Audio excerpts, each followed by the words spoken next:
लोग बंगाल शैली के कलाकारों को पढ़ रहे थे। आज विजुअल क्लास की तरफ से हम लोग पढ़ेंगे राम गोपाल विजयवर्गीय जी को, और ये भी बंगाल शैली के एक श्रेष्ठ कलाकार के रूप में जाने गए। तो ये किस शैली में जाने गए? तो बंगाल शैली के कलाकार के रूप में जाने गए।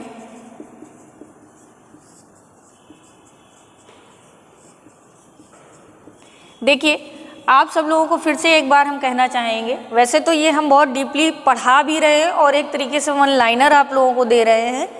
कोशिश ये करिए जो वन लाइनर हम आपको लिखवाते हैं तो वो भी आप वन लाइन में लिखिए, ताकि जब आप परीक्षा के करीब पहुँचे और कोई चीज़ विस्मय हो रही तो आप तुरंत उसको देख सकें। तो जो बच्चे पढ़ रहे हैं इस क्लास से तो वो कोशिश करें कि साथ साथ में लिखे भी। इनका जन्म कब हुआ था? तो इनका जन्म 1905 में, इनका जन्म 1905 में किस स्थान पे हुआ? तो गांव बालेर माधोपुर, गांव स्थान क्या था इनका? तो गांव इनका था बालेर माधोपुर। राज्य क्या है? तो राजस्थान। कब हुआ इनका जन्म? तो 1905 में हुआ। किस स्थान में हुआ? तो गांव बालेर माधोपुर। जिला क्या था? जिला इनका था राजस्थान। इसी को चाहे तो आप लिख लीजिए, जिला क्या है? राजस्थान। यानी ये किस क्षेत्र से संबंधित थे? तो राजस्थान से संबंधित थे। चित्रण की शैली इनकी कैसी थी? यानी चित्रण की जो शैली थी, चित्रण शैली यानी किस शैली पे ये काम करते थे? तो चित्रण की शैली इन्हीं के नाम से जानी जाने लगी कि जिसे हम कहते थे विजयवर्गीय शैली। यानी जिस चित्रण शैली में ये काम करते थे इन्हीं के नाम से ये शैली आगे चल के प्रसिद्ध हो गई। तो जिसे हम क्या कहते थे? विजयवर्गीय शैली के नाम से। इसे हम किस नाम से जाने? तो इसे हम विजयवर्गीय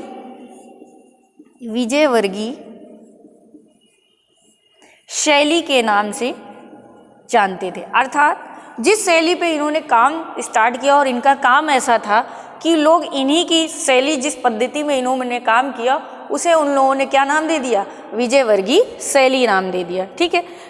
बंगाल शैली के ये ऐसे कलाकार थे, बंगाल शैली के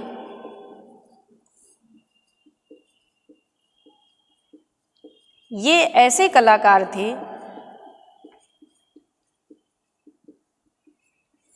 बंगाल शैली के ये एक ऐसे कलाकार थे जिन्होंने छायावादी शैली के कवि, जिन्हें हम मतलब ये एक तरीके से कलाकार भी थे लेकिन कवि के रूप में भी काम किया। तो जिन्हें हम किस नाम से जानते थे? छायावादी शैली, यानी छायावादी शैली कवि के रूप में भी जानते थे। इन्होंने किस काम में किया? तो छायावादी शैली या छायावादी कवि के रूप में जानते थे। बंगाल शैली के ये एक ऐसे कलाकार थे जिन्होंने छायावादी शैली या छायावादी कवि के रूप में भी प्रख्यातता पाई थी, यानी कि विख्यात थे, जाने जाते थे। आगे इनके बारे में, इनके परिवार के बारे में, इनके पिता के बारे में जानते हैं।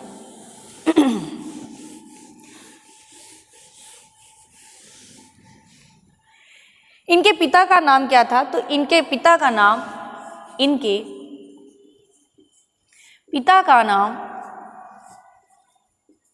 क्या था? तो इनके पिता का नाम था श्री भंवरलाल। क्या था? श्री भंवरलाल। इनके पिता का नाम श्री भंवरलाल था। ये राजस्थान के वास्तु तकनीकी के, यानी राम गोपाल जी, ये राजस्थान के वॉश तकनीक, यानी किस चीज़ में काम करते थे? जल रंग में। तो वॉश तकनीकी के प्रथम कलाकार थे। यानी जब ये राजस्थान क्षेत्र से संबंधित थे और इन्होंने वॉश तकनीक में काम किया तो उस क्षेत्र में इन्हें हम पहले कलाकार के रूप में जाने जाते हैं। इसके बाद इनके गुरु कौन थे? इनके गुरु कौन थे? तो इनके गुरु का नाम था शैलेंद्र डे। इन्होंने जो शिक्षा ली राजस्थान में तो किससे ली थी? शैलेंद्र डे से ली थी, शैलेंद्र डे से। तो गुरु के रूप में हम किन्हें जानेंगे? तो शैलेंद्र डे को जानेंगे। ठीक है। इन्होंने अधिकांश चित्र यानी किस शैली में बनाए? तो इनके जितने भी अधिकांश चित्र हैं, यानी जितना भी चित्रण कार्य किया है, तो इनके अधिकांश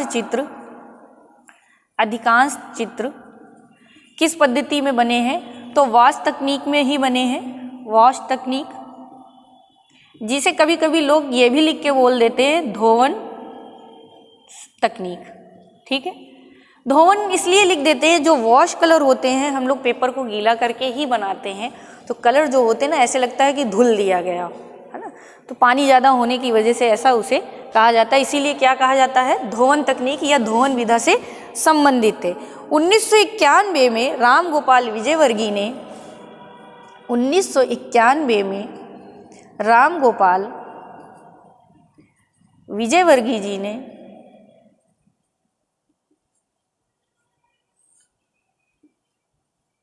1991 में राम गोपाल विजयवर्गीय जी ने जीवन यानी रूपांकन नाम से एक कला प्रकाशित की। जीवन रूपांकन, ठीक है, एक पत्रिका प्रकाशित करी, यानी जीवन नाम से प्रकाशित हुई, जो कि इनके जीवन पर आधारित थी। यानी एक पत्रिका प्रकाशित की जो कि किस पे आधारित थी? जो कि इनके जीवन पर आधारित थी, इनके जीवन पर आधारित थी।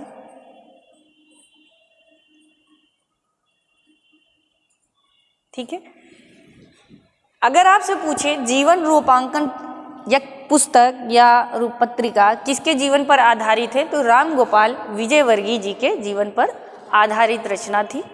इन्होंने अपने जीवन के बारे में लिखा। इसके बाद आगे पढ़ते हैं।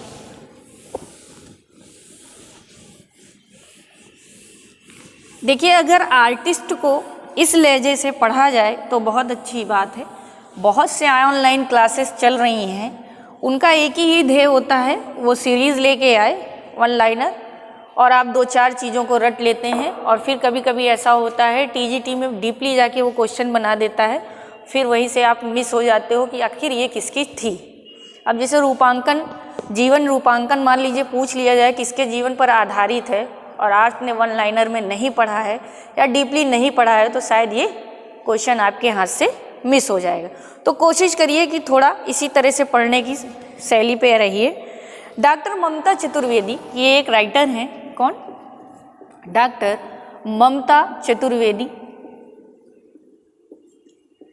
हिंदी में ही आपने इनका नाम सुना होगा। डॉक्टर ममता चतुर्वेदी जी ने राम गोपाल विजयवर्गीय जी एक शताब्दी की कला यात्रा पुस्तक लिखी। यानी इन्होंने विजयवर्गीय जी के लिए एक पुस्तक लिखी।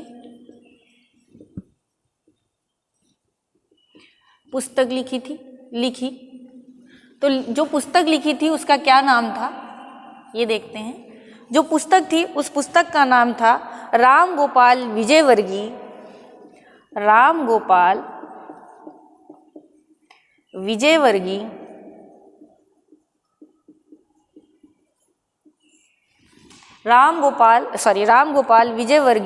एक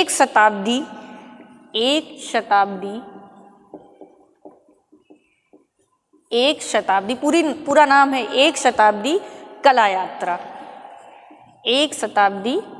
यात्रा। अब आपसे इस तरह से पूछ ले, थोड़ी देर के लिए ये नाम हटा के पूछ ले, एक शताब्दी कला यात्रा, यानी इतना ही दे दे आपको कि एक शताब्दी कला यात्रा किसकी पुस्तक है या किसके जीवन पर आधारित है, तो आप बता नहीं पाएंगे। तो इसलिए ये किसके जीवन पे यानी किसके लिए लिखी गई थी, नाम तो पूरा उन्होंने यही दिया था, लेकिन एग्ज़ाम में कुछ भी हो सकता है। तो इसलिए ये पुस्तक ममता चतुर्वेदी ने राम गोपाल विजयवर्गीय जी के लिए लिखी थी, और किस नाम से लिखी थी? राम गोपाल विजयवर्गीय एक शताब्दी कला यात्रा। अब क्वेश्चन यहाँ से बहुत अच्छा पूछा जा सकता है, टीजीटी चाहे तो और कंफ्यूज कर सकता है। कला यात्रा बहुत लोगों के ऊपर पुस्तक बनी भी है। इसके बाद इनकी जो प्रारंभिक शिक्षा थी, यानी विजयवर्गीय जी की प्रारंभिक शिक्षा,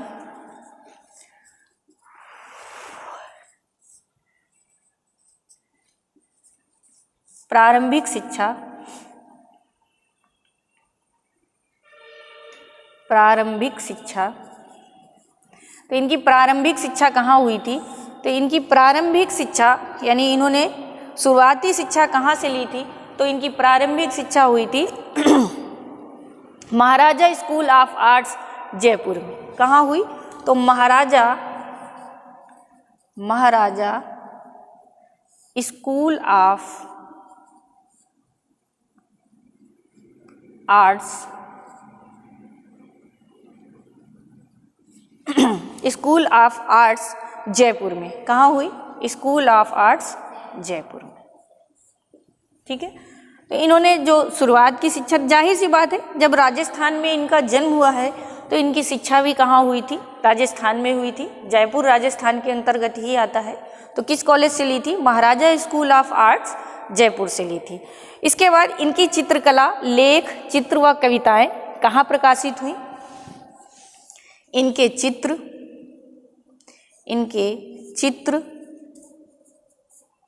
कविताएं, क्योंकि ये लेखक भी थे, ठीक, कवि थे, तो इनके चित्र कविताएं और चित्र कविताएं और लेख ये कहाँ प्रकाशित हुए?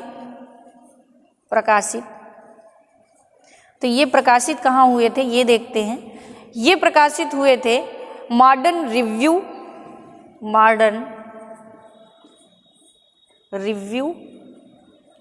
ठीक, मॉडर्न रिव्यू, धर्मयुग, विशाल पत्रिका, धर्मयुग, विशाल पत्रिका में।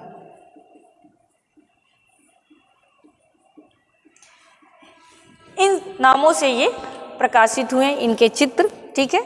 मॉडर्न रिव्यू, धर्मयुग, विशाल भारत पत्रिका, सॉरी यहाँ रह गया, विशाल धर्मयुग, विशाल भारत पत्रिका, ठीक है। इनमें ये प्रकाशित हुए, क्या? इनके चित्र, कविताएं और लेख। इसके बाद इन्होंने एक पुस्तक लिखी, हम मिटा रहे हैं भाई, इसलिए प्रयास करिए कि साथ साथ आप हमारे लिखते रहिए। शायद डिजिटल बोर्ड नहीं है, लेकिन डिजिटल बोर्ड से ज़्यादा पढ़ा रहे हैं। नहीं तो लोग क्या करते हैं, पीपीटी बनाई, बस बोलते जाएंगे, आप सुनते जाइए, या तो हमको मेहनत भी करनी पड़ रही है। चलो, इन्होंने एक पुस्तक लिखी,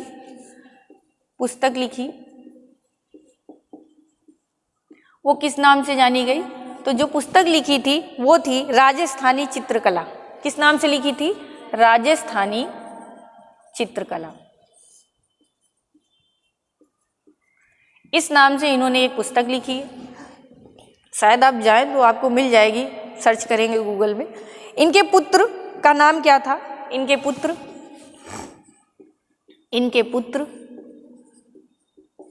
तो इनके पुत्र कौन थे? तो इनके पुत्र का नाम था Mohanlal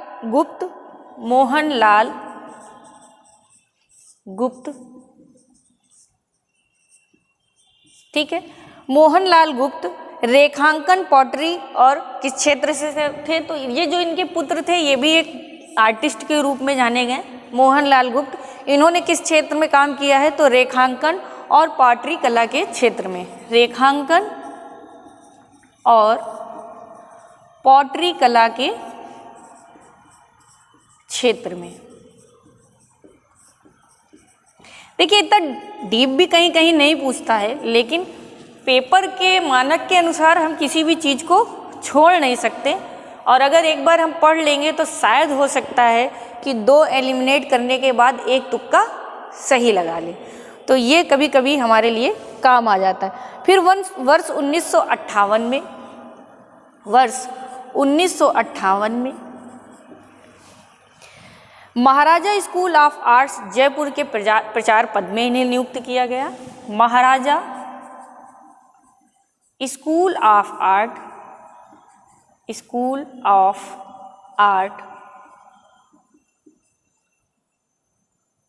school of arts Jaipur में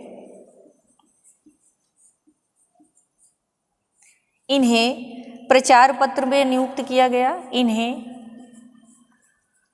प्राचार्य पद पर नियुक्त किया गया।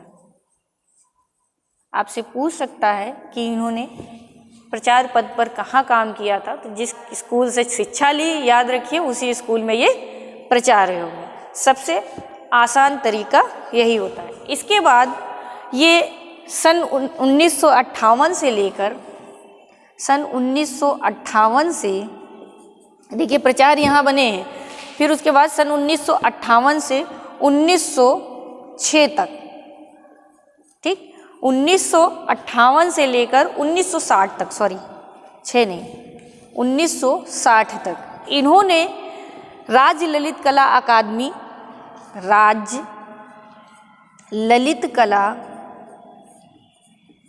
अकादमी राजस्थान, ठीक, कहाँ पर? राजस्थान। राज्य कला अकादमी राजस्थान के उपाध्यक्ष बने, उपाध्यक्ष बने। और उपाध्यक्ष पद पर कब से कब तक सेवा दी? तो 58 से 60 तक इन्होंने सेवा दी, यानी 1958 से लेकर 1960 तक ये यहाँ पर कार्य किए। इसके बाद आगे बढ़ते हैं इनकी रचनाओं के तरफ। अब ये इनके जीवन से संबंधित कुछ चीज़ें थी।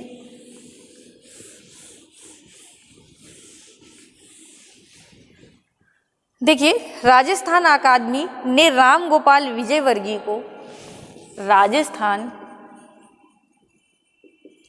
अकादमी ने विजयवर्गीय जी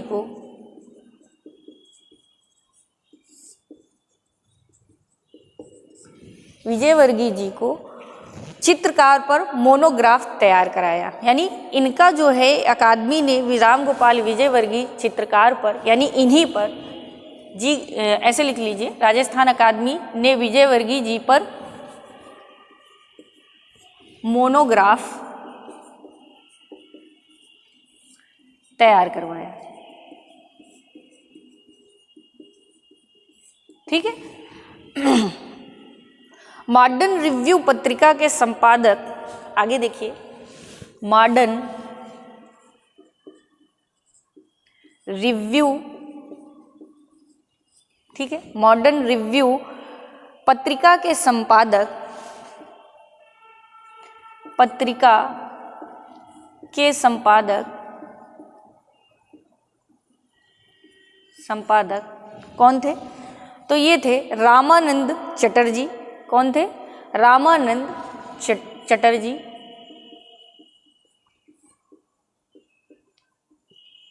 रामानंद चटर्जी ने मॉडर्न रिव्यू पत्रिका का संपादक किया और विजयवर्गीय जी का चित्र था। ठीक है, विजयवर्गीय जी का चित्र, ठीक है, इनका जो चित्र था, चित्र क्या था? 3 पनिहारिन। 3 पनिहारिन। पनिहारिन कोई जानता है क्या है? पनिहारिन, पानी भरने वाली। ठीक है, 3 परिहाइन, सॉरी परिहानी, पनिहारिन, सही लिखा है? हाँ, पनिहारिन। इसको कितने रुपए में खरीदा था? तो इस चित्र को इन्होंने 50 रुपए का खरीदा। ठीक है, 50 रुपए का खरीदा ये चित्र 3 पनिहारिन। विजयवर्गीय जी का कौन सा चित्र सबसे ज़्यादा अगर फेमस था तो यही था। ठीक है, जिसे मॉडर्न रिव्यू पत्रिका के संपादक कौन थे? रामानंद चटर्जी थे, और चटर्जी ने ही इनके पहले चित्र को या फिर 3 पनिहारिन चित्र को 50 रुपए में खरीद लिया था। उस समय 50 रुपये बहुत होते थे, ठीक है। राम गोपाल विजयवर्गीय भारतीय कलाकार को, राम गोपाल विजयवर्गीय, देखिए मैं बार बार नाम इसीलिए लिखती हूँ क्योंकि आप लोगों को भी ये चीज़ें याद हो जाएं, ठीक है।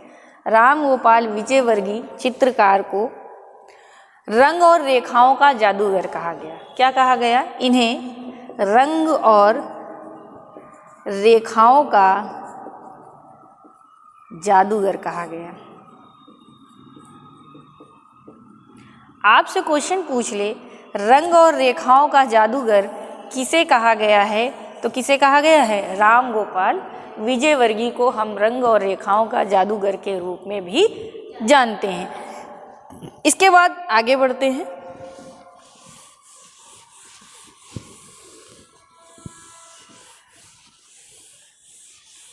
देखिए टीजीटी में हर एक क्षेत्र से 1-2 क्वेश्चन उसको बनाना ही है।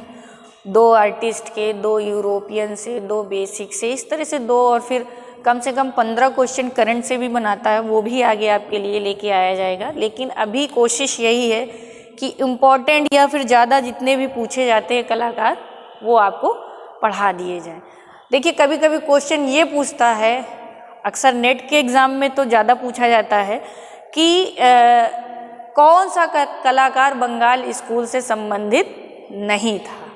अब बंगाल स्कूल के कलाकार पढ़ रहे हैं तो आपको ये ज़रूर ध्यान रखना है कि हमारे बंगाल स्कूल से कौन से कलाकार संबंधित थे। बंगाल शैली के ये ऐसे कलाकार थे, बंगाल शैली के ये ऐसे कलाकार थे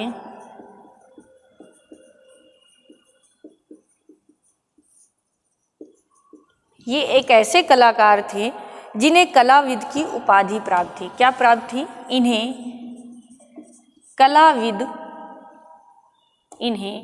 कलाविद की उपाधि प्राप्त थी, ठीक है, ठीक है। इसके बाद वर्ष 1988 में, वर्ष 1988 में, अगर लेक्चर को ही मेरे हिसाब से 2 बार कोई सुन ले तो शायद कोई चीज़ भूले। ध्यान से अगर इस लेक्चर को भी जो बच्चे तैयारी करते हैं अगर वो सुन ही ले खाली, अगर लिखना नहीं चाहते, वैसे तो लेखन पद्धति बहुत अनिवार्य है। लोग अब आजकल वो PDF सेंड कर दीजिए, PDF से पढ़ लेंगे, समय बचाने का कोशिश करते हैं। हालांकि अभी बहुत समय अगर आप लिख लिख के पढ़ेंगे तो ज़्यादा याद होगा। ये मेरा खुद का एक्सपीरियंस भी है, ठीक है। तो ये वर्ष 1988 में इनको राष्ट्रीय कला अकादमी, इन्हें राष्ट्रीय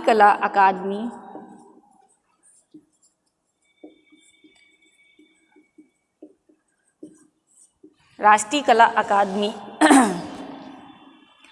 अकादमी नई दिल्ली ने फेलोशिप चुना। नई दिल्ली ने फेलोशिप चुना,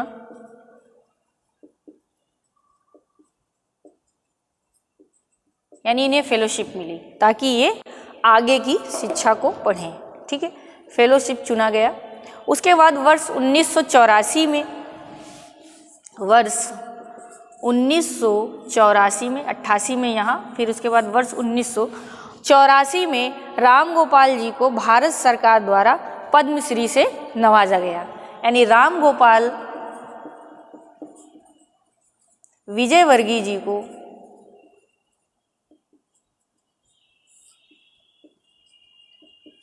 किससे नवाजा गया? तो पद्मश्री से नवाजा गया, यानी इन्हें पद्मश्री दिया गया या प्रदान किया गया, ठीक है।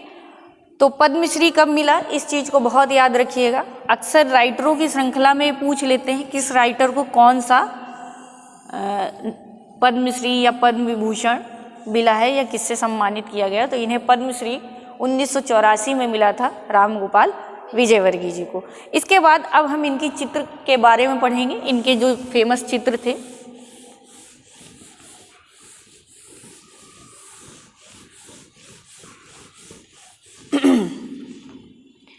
चित्र। अब हम लोग चित्र की श्रृंखला में इनके प्रवेश करेंगे। इन्होंने चित्र क्या बनाए जिससे क्वेश्चन अक्सर पूछे जाते हैं। इनकी श्रृंखला थी, यानी इन्होंने पहले श्रृंखला बनाई है, श्रृंखला, ठीक है। श्रृंखला का मतलब होता है एक पैनल रूप में पेंटिंग को तैयार करना लगातार एक घटना के आधार पर, ठीक है ना, कोई घटना हो तो उसी को हम लोग क्या कहते हैं, श्रृंखला। तो इनकी सबसे पहली श्रृंखला थी अभिज्ञान शाकुंतलम, अभिज्ञान शाकुंतलम। देखिए हम संस्कृत में लिख देते हैं, अभिज्ञान शाकुंतल भी खाली लिखा हो सकता है। तो ये इनकी सबसे पहली श्रृंखला थी। अब अभिज्ञान शाकुंतलम कालिदास का एक नाटक है जो कि बहुत प्रसिद्ध है और बहुत आर्टिस्टों ने यानी बहुत कलाकारों ने इस पर श्रृंखला भी बनाई है। विजयवर्गीय का फिर इनका दूसरा जो चित्र है खादी आवरण, खादी आवरण, ये इनका प्रसिद्ध चित्र है। ये तो इनका चित्र श्रृंखला थी। ये अजमेर में संचालित पत्रिका त्याग भूमि पत्रिका में प्रकाशित हुआ। ये चित्र इनका कहाँ, अजमेर में प्रकाशित, अजमेर में प्रकाशित, अजमेर में प्रकाशित या संचालित दोनों बातें लिख सकते हैं। प्रकाशित त्याग भूमि पत्रिका में प्रकाशित, त्याग भूमि पत्रिका में प्रकाशित हुआ, प्रकाशित हुआ। यहाँ पे आप संचालित लिख लीजिए, दो जगह ऐसा हो जाने से कंफ्यूजन होता है। संचालित, ठीक है, पत्रिका त्याग भूमि पर प्रकाशित हुआ। यानी अगर आपसे पूछ ले खादी आवरण किसका चित्र है, तो खादी आवरण विजयवर्गीय जी का चित्र है और ये किस पत्रिका में प्रकाशित है, तो त्याग भूमि में प्रकाशित है। और कहाँ से है ये पत्रिका संबंधित, तो अजमेर से संबंधित। इसके बाद इनका प्रसिद्ध काव्य संग्रह अभिसार निशा, इनका प्रसिद्ध काव्य संग्रह, काव्य संग्रह अभिसार निशा, ठीक है, अभिसार निशा, ठीक है। ये अभिसार निशा क्या है, तो ये इन्हीं का चित्र है, अभिसार निशा। ये चित्र के लिए, इस चित्र के लिए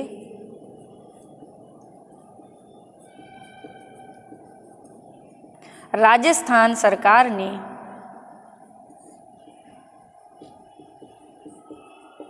इन्हें पुरस्कृत किया था। क्या किया था, पुरस्कृत किया था, यानी इस चित्र के लिए इन्हें पुरस्कार प्राप्त हुआ। आगे बढ़ते हैं इसी क्रम में।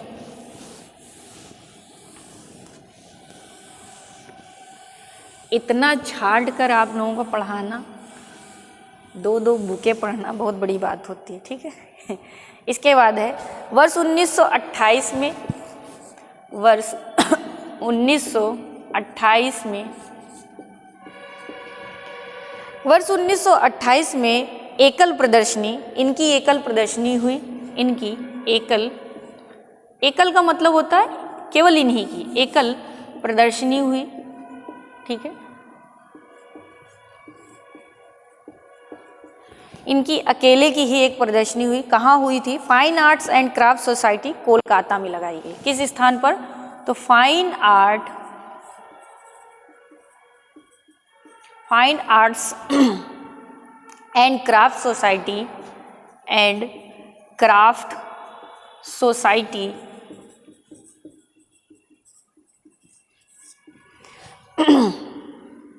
Fine art and craft society Kolkata में लगी, कोलकाता में। एक चीज़ और बच्चों से कहेंगे कि जो ये संस्थाएं हम पढ़ाते हैं, fine arts and craft society Kolkata, तो याद रखिएगा कभी कभी ये पूछ लेता fine arts and craft society कहाँ है, स्थान पूछा जाता है, तो कहाँ है, कोलकाता में। ये भी आप लोग इसी के साथ याद करते जाइए। इसके बाद ये बंगाल शैली के,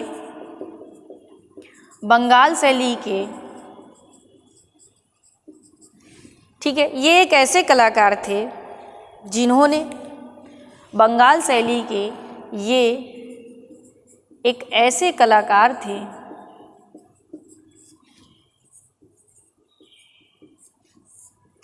जिन्होंने कालिदास जी की रचनाओं में अधिक चित्र बनाए। किसमें?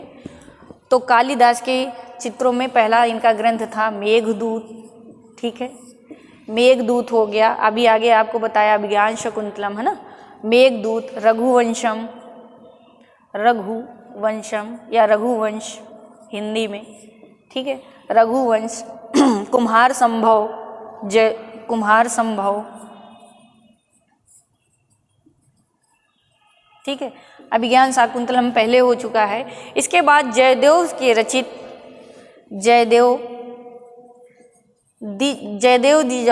जयदेव कवि हैं, इनके द्वारा रचित रसिक प्रिया या गीत गोविंद, रसिक प्रिया, ठीक है, रसिक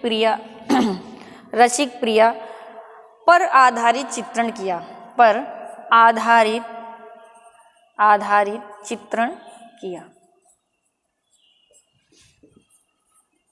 यानी क्योंकि ये कवि थे इसलिए इन्होंने कालिदास की कुछ रचनाओं को लेकर चित्रण कार्य किया। फिर उसके बाद जयदेव जी की पुस्तक यानी गीत गोविंद और रसिक प्रिया को भी आधार बनाकर चित्रण कार्य करते थे।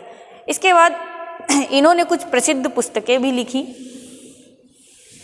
इनकी पुस्तकें कौन कौन सी थी? प्रसिद्ध पुस्तकें,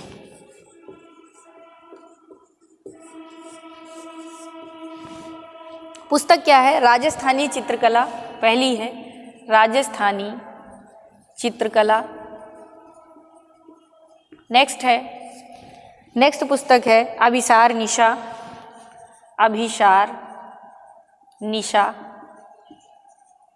फिर नेक्स्ट है चित्र गीतिका,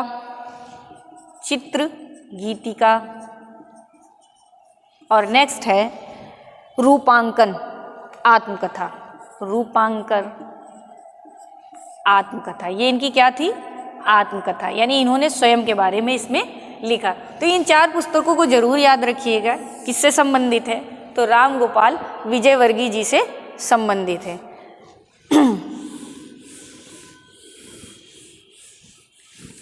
इसके बाद है प्रसिद्ध चित्र, देख लीजिए, जो बहुत ज़्यादा पूछे जाते हैं।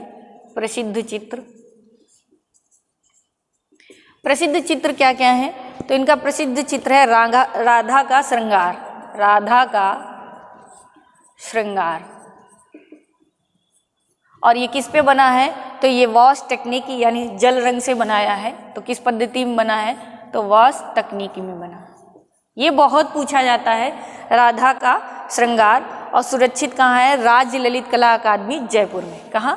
राज्य ललित कला अकादमी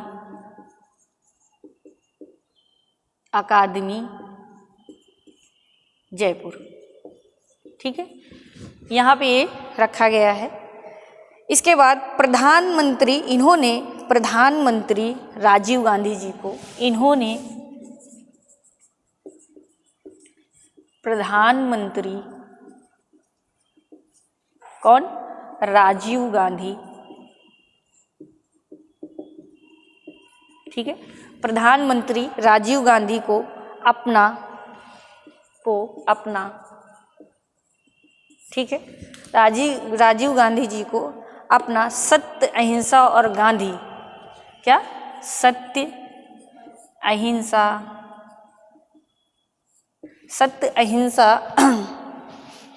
गांधी, सत्य, अहिंसा और गांधी। ये चित्र था, किस पे था? तैल पर बना था, ठीक है, चित्र तैल पर बना। और ये किस लिए दिया? भेंट स्वरूप दिया। इन्होंने भेंट स्वरूप दिया, ठीक है, ये राजीव गांधी जी को इन्होंने भेंट में दिया था। इसके बाद अब आगे बढ़ेंगे। इनकी कुछ श्रृंखलाएं थी, यानी एक तो मैंने जो सबसे ज़्यादा प्रसिद्ध थी वो थी आपकी अभिज्ञान शकुंतलम। उसके बाद आगे बहुत सारी इनकी हैं जो कि फेमस भी हैं। तो प्रमुख चित्र श्रृंखला प्रमुख चित्र श्रृंखला कौन कौन सी थी? तो इन्होंने बनाया अभिज्ञान शाकुंतलम, अभिज्ञान शाकुंतलम, ठीक है। ये किस में बनी थी? तो वॉश पद्धति से, वॉश विधा पर, ठीक है।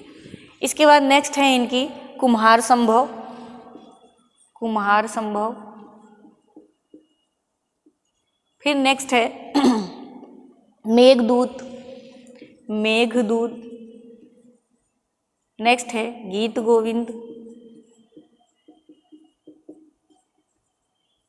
गीत गोविंद। गीत गोविंद के बाद बिहारी सतसई, बिहारी सतसई।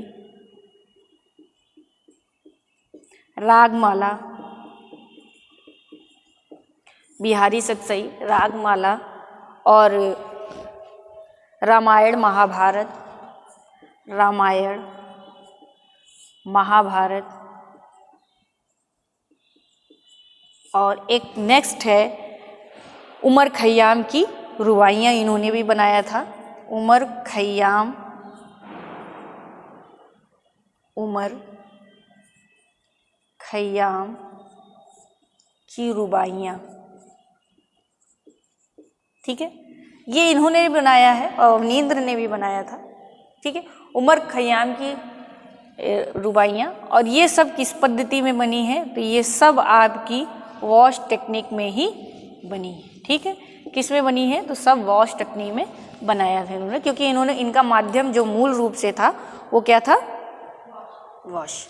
आगे बढ़ते हैं। अब इनके कुछ चित्र हैं। ये क्या थी? चित्र श्रृंखलाएं थी। अब आप पढ़ेंगे चित्र के बारे में। चित्र, चित्र है राधा का श्रृंगार, राधा का श्रृंगार। ये बहुत पूछा जाता है, इसे विशेष याद रखें या इम्पोर्टेंट समझ लीजिए। राधा का श्रृंगार।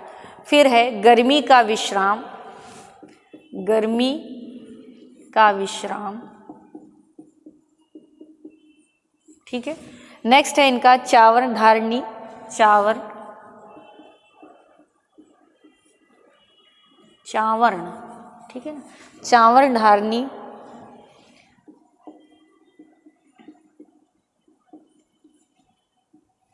चावर धारणी। नेक्स्ट है पार्वती तपस्या, पार्वती तपस्या, ठीक है, पार्वती तपस्या। नेक्स्ट है खादी अवतरण, खादी अवतरण। और इसके बाद है गुब्बारे वाला। ये इनके कुछ विशेष चित्र थे जो इन्होंने बनाए, जिसमें राधा का विश्राम बहुत पूछा जाता है, ठीक है। फिर इनकी मृत्यु कब हुई? तो इनकी मृत्यु 2003 में हो गई, ठीक। तो जन्म मृत्यु भी विशेष है। और इस क्लास में जो बच्चे क्लास देखते हैं उनसे एक निवेदन है, इसे शेयर करें ताकि जो बच्चे इस क्लास को देखें और तैयारी करना चाहें करें, क्योंकि ये क्लास जो है बिल्कुल निःशुल्क है बच्चों के लिए और आगे आने वाली 14-15 मई को होने वाली परीक्षा के लिए बहुत उपयोगी है। तो सभी लोग इस क्लास को लाइक सब्सक्राइब करें।